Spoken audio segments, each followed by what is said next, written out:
नमस्कार, मैं पवन देव यादव। देखा जाए तो देश में अगले वर्ष लोकसभा के चुनाव होने वाले हैं और जैसे जैसे लोकसभा चुनाव के समय नज़दीक आ रहे हैं, ठीक वैसे वैसे जो राजनीतिक जो दल है वो काफ़ी सक्रिय हो गई है। और यही कारण है कि बिहार में जो पिछले दिनों भाजपा हो, राजद हो, जदयू हो, कांग्रेस, लगभग सभी पार्टियां लोकसभा के चुनाव को ध्यान में रखकर अपनी अपनी तैयारी में लोग जुट गए हैं और जनता के बीच जाने लगे हैं, जनसभा करने लगे हैं। भाजपा के लिए बिहार एक बड़ी चुनौती है, क्योंकि बिहार में जो जातीय समीकरण है, जातीय समीकरण को अगर ध्यान में रखकर अगर हम बात करें, उसके हिसाब से महागठबंधन या कह लीजिए जो भी इंडिया गठबंधन बना है उसका पलड़ा भारी है। भाजपा यहाँ बिहार में कमजोर साबित हो रही है जो जातीय समीकरण है। और यही कारण है कि भाजपा के लगातार शीर्ष नेतृत्व, वो अमित शाह हो या जो भी पार्टी के बड़े लीडर हैं, वो लगातार बिहार का दौरा कर रहे हैं और बिहार के कानून व्यवस्था या हाल फिलहाल जो जातीय जनगणना हुई उसके आंकड़े को फर्जी बता रहे हैं और लगातार बिहार सरकार पर हमला बोल रहे हैं इन बातों को लेकर। कहते हैं कि बिहार में जंगल राज है और कहते हैं कि जातीय जनगणना की जो रिपोर्ट जारी की गई है वो गलत रिपोर्ट की गई है, कुछ जाति को ज़्यादा बताया गया है। जो पिछले दिनों आपने मुजफ्फरपुर की सभा में अमित शाह को भी सुना होगा, उन्होंने साफ साफ कह दिया था कि जातीय जनगणना की जो रिपोर्ट है वो फर्जी है, वो गलत है, क्योंकि जो आंकड़ा प्रस्तुत की गई है परसेंटेज के अनुसार उसमें कुछ खासकर यादव जाति के बारे में कह रहे थे कि उसकी आंकड़ा ज़्यादा बताई गई है। इसके बाद कई नेता, राजद के खास करके और जदयू के भी कई नेताओं ने केंद्र की सरकार पर हमला बोला। अमित शाह पर हमला बोलते हुए कहा कि अगर बिहार की जातीय जनगणना की रिपोर्ट गलत है तो आप पूरे देश में करा लीजिए, देश में आपकी सत्ता है, आप चाहेंगे तो पूरे देश में जातीय जनगणना हो सकती है। लेकिन भाजपा के लोग जातीय जनगणना से पीछे हटते हैं। वो आपको भी पता है और हमको भी पता है कि भाजपा देश में हो या राज्य में हो जातीय जनगणना नहीं कराएगी, क्योंकि उनका जो सवर्ण वोटर है वो उनसे नाराज हो जाएगा। और यही कारण कि पूरे बिहार में घूम कर, देश में घूम कर जातीय जनगणना के नाम पर वो लोग भ्रम फैलाते रहेंगे, क्योंकि अपना जो कोर वोटर है उसको वो नाराज नहीं करेंगे और इसको ख्याल में रखकर जातीय जनगणना का कहेंगे कि फर्जी आंकड़ा प्रस्तुत किया गया है, लेकिन देश स्तर पर हो चाहे किसी राज्य में वो नहीं कराएंगे। और यही कारण है कि भाजपा आज जातीय जनगणना के मुद्दे पर बैकफुट पर है, क्योंकि भाजपा को न यह मामला न निगलने में बन रहा है न उगलने में बन रहा है। और इसी को देखते हुए तेजस्वी यादव, बिहार के उप मुख्यमंत्री, ने निर्देश दिया है युवा राजद को कि 26 नवंबर को संविधान दिवस के अवसर पर पूरे बिहार के प्रखंड मुख्यालय पर ग्राम चौपाल लगाइए और उस चौपाल के जरिए भाजपा को चुनौती दीजिए। युवा राजद ने तैयारी शुरू कर दी है। भाजपा के सामने युवा राजद 3 चुनौती रख रही है। जो एक सवाल है, उनका मुद्दा है और भाजपा के लिए चुनौती है। उनका कहना है कि अगर जातीय जनगणना का रिपोर्ट गलत है, वो आंकड़े गलत प्रस्तुत कर रही है बिहार सरकार, तो आप पूरे देश में करवा दीजिए। और इसके लिए दबाव बना रही है कि पूरे देश में जातीय जनगणना होनी चाहिए। अगर लगता है तो उसमें बिहार भी हो जाएंगे जब पूरे देश में होंगे तो। दूसरा है भाजपा के लिए चुनौती की जो नई शिक्षा नीति उन्होंने लाई है, तो जो राजद के लोग हैं, जो युवा राजद के लोग हैं, उनका कहना है कि एक भ्रम फैलाकर कहीं ना कहीं जो है हमारे जो शिक्षा नीति है उसको मनुवादी तरीके से, मनुवादी के रास्ते पे ले जाना चाहते हैं। और इसके लिए वो अपने ग्राम चौपाल के जरिए लोगों को सजग करेंगे और उनको जोड़ने का काम करेंगे। तीसरा जो चुनौती है वह बेरोजगारी और महंगाई का मुद्दा है, जिससे देश लगातार जूझ रहा है। तो इन सब मुद्दों पर युवा राजद अपनी तैयारी कर रही है और महंगाई और बेरोजगारी के मुद्दे पर बड़ी आबादी जो भाजपा से कहीं ना कहीं नाराज है, भाजपा के खिलाफ है, तो उसको राजद अपने साथ जोड़ने का हर संभव प्रयास करेगी, जिसकी तैयारी चल रही है। और उसी कड़ी में 6 नवंबर को युवा राजद की वैशाली जिले के हाजीपुर, लालगंज व अन्य कई जगहों पर मतलब एक दिन में कई बैठकें आयोजित की गई। बैठक की सबसे खास बात यही रही कि बैठक में सबसे ज्यादा भाजपा के हिंदुत्व वाली जो मुद्दा है उस पर राजद नेताओं ने हमला किया।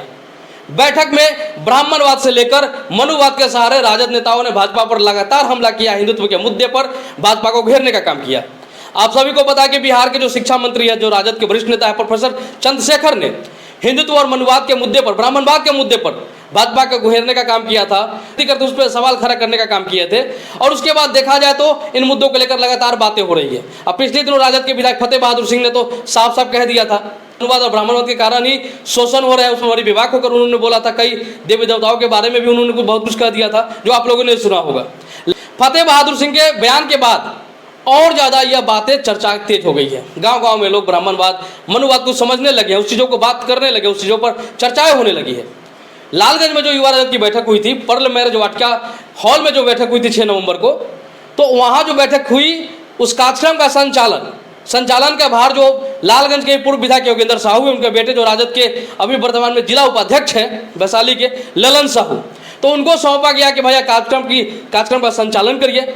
तो जब संचालन करने वो गए तो शुरुआत में ही भाजपा के सबसे मजबूत मुद्दा जो चुनावी मुद्दा रहता है, हिंदुत्व का मुद्दा, उस पर जमकर बोलना शुरू कर दिया, जमकर हमला करना शुरू कर दिया भाजपा पर। पूरा सभा जो था, जो ललन साहू की बात को खामोश होकर सुनने का काम करते रहा। तो इस दौरान उन्होंने देखा जाए तो ललन साहू ने मनुवाद, ब्राह्मणवाद, भाजपा के हिंदुत्व पर जमकर बरसा और उन्होंने जो बातें कही लगभग उनसे बाद जो भी वक्ता आए उसी बात को दोहराते चले गए। तो चर्चा में यही रहा भाजपा का हिंदुत्व, मनुवाद और ब्राह्मणवाद से हो रही हानि का। भाजपा का जो हिंदुत्व है उस पर सभी लोगों ने भड़ास निकाली, क्योंकि जब भारत के संविधान की आप बात करिएगा, बाबा साहेब अम्बेडकर की बात करिएगा, तो आप मनुवाद पर और ब्राह्मणवाद पर बोलने से पीछे नहीं रह सकते हैं। क्योंकि दोनों, अगर संविधान है तो एक तरफ मनुवाद है, ब्राह्मणवाद है तो बाबा साहेब भीमराव अम्बेडकर है। तो आप जब चर्चा करिएगा एक पर तो दोनों पर चर्चा होगी। तो राजद नेताओं ने जो भाजपा का जो बेस वोट है, जो हिंदुत्व के नाम पर अपना भाजपा को वोट करती है, उसको जवाब देने का काम कर दिया।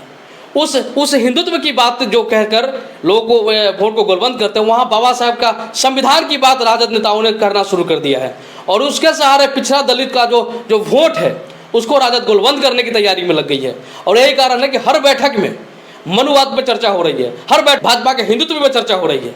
इन्हीं सब विषयों को लेकर कार्यक्रम में मुख्य अतिथि के तौर पर उपस्थित बिहार सरकार के पूर्व मंत्री और हाजीपुर संसदीय क्षेत्र के गत चुनाव के जो उम्मीदवार थे महागठबंधन के, शिवचंद्र राम जी, उन्होंने इस विषय को लेकर क्या कुछ कहा है उसको हम सुनते हैं। देखिए, ग्राम चौपाल पूरे राज्य में हो रहा है। लालू प्रसाद यादव जी और तेजस्वी यादव के निर्देश पर युवा राष्ट्रीय जनता दल पूरे बिहार में घूमकर प्रखंडे ग्राम चौपाल के जो है कि कार्यक्रम को जो है कि सफल बनाने के लिए जो है कि चौपाल लगा करके लोगों को बताया जा रहा है। और इस चौपाल के माध्यम से भारतीय जनता पार्टी और इसके गठबंधन के जो काले कारनामा है, इसको हम लोग आम जनता तक पहुंचाने का काम कर रहे हैं। क्योंकि भारतीय जनता पार्टी ने इस देश को बर्बाद करने का काम किया। रेल बेच दिया, ट्रेन बेच दिया, बैंक बेच दिया, और उससे भी उसको पेट नहीं भरा।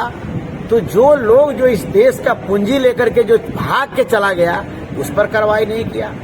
इस तरह से हम लोग, भारतीय जनता पार्टी ने देश के लोगों को जो वादा किया था उसको पूरा नहीं करने का काम किया कि हम काला धन वापस लाएंगे, हर गरीबों के खाता में 15-15 लाख रुपया देने का काम करेंगे, हम जो है कि बेरोजगारी दूर करने का काम करेंगे। उन्होंने कहा कि प्रत्येक वर्ष 2 करोड़ लोगों को रोजगार देने का काम करेंगे। ये तमाम वादा को उन्होंने भूलने का काम किया।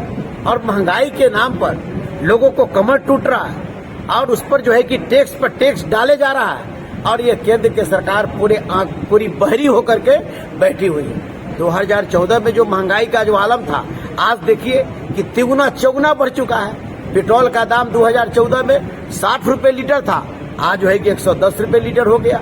2014 में डीजल का रेट 50 रुपए था, आज जो है कि 100 रुपए लीटर हो गया। 2014 में 300 रुपए गैस सिलेंडर था, आज 1400 रुपए गैस सिलेंडर हो गया। तो इस तरीका से भारतीय जनता पार्टी और इसके गठबंधन का जो कारनामा है, इस ग्राम चौपाल के माध्यम से युवा राष्ट्रीय जनता दल गांव-गांव तक जाएगा। और लालू प्रसाद यादव जी का जो सामाजिक न्याय है, लालू प्रसाद यादव जी का जो सोच है और तेजस्वी यादव जी का जो सोच है, इसको गांव-गांव तक पहुंचाने का काम करेगा। यही ग्राम चौपाल का। वहीं इस अवसर पर सभा को संबोधित करने वाले में अगर हम नाम बताएं तो युवा राजद के जो प्रदेश अध्यक्ष है राजेश यादव, वो भी पहुंचे थे। उन्होंने भी अपनी बात कही। उन्होंने भी मनुवाद से लेकर ब्राह्मणवाद से लेकर और सरकार की उपलब्धियों को गिनाने का काम किया। आपदा प्रबंधन प्रकोष्ठ के प्रदेश अध्यक्ष पी के चौधरी, जिला अध्यक्ष मेन विंग के जो बैनाथ चंद्रवंशी है, युवा राजद के जो जिला अध्यक्ष संजय पटेल, लालगंज के जो प्रखंड अध्यक्ष है रमनलाल यादव, लालगंज के जो प्रखंड प्रमुख प्रतिनिधि है जितेंद्र राय, मुखिया संघ के अध्यक्ष गणेश राय, जिला उपाध्यक्ष 26 सूत्री के सदस्य है पप्पू यादव, जिला उपाध्यक्ष अर्जुन राय, पूर्व मुखिया कृष्णकांत राय, पूर्व मुखिया रामदास राय, युवा राजद के नवनिर्वाचित प्रखंड अध्यक्ष रामराज राय, नगर अध्यक्ष सुजीत कुमार, नारद राय, गुड्डू राय, बीरू यादव, मनोज राय, अमरजीत कुमार, मुन्ना कुमार राम, रविंद्रनाथ महतो, मोहम्मद अताउल्लाह, मोहम्मद शफीक, मोहम्मद रजवान, मोहम्मद रमजान, शिवचंद्र गुप्ता, देवानंद गुप्ता, तेज नारायण शाह, अभय चौधरी, छोटू गुप्ता, अरुण राम, विजय राम, अमोद राम, विनोद राम, ऐसे दर्जनों लोग जो शामिल भी थे और सभा को संबोधित भी करने का काम किए। वहीं इस दौरान लालगंज के ही ताजपुर निवासी जो रामराज राय है, रामराज राय को युवा राजद का प्रखंड अध्यक्ष मनोनीत किया गया, उनको माला पहनाकर सम्मानित किया गया मंच पर। फिलहाल आज के खबर में बस इतना ही। वही अगर हमारा वीडियो अच्छा लगा होगा तो इसको ज़्यादा से ज़्यादा शेयर करेंगे और इस तरह की खबरों के लिए आप हमारे YouTube चैनल को सब्सक्राइब करना नहीं भूलेंगे, बेल आइकन दबाना नहीं भूलेंगे और फेसबुक पर देखते तो फेसबुक पेज को लाइक और फॉलो करना बिल्कुल नहीं भूलेंगे। धन्यवाद। जय हिंद, जय बिहार।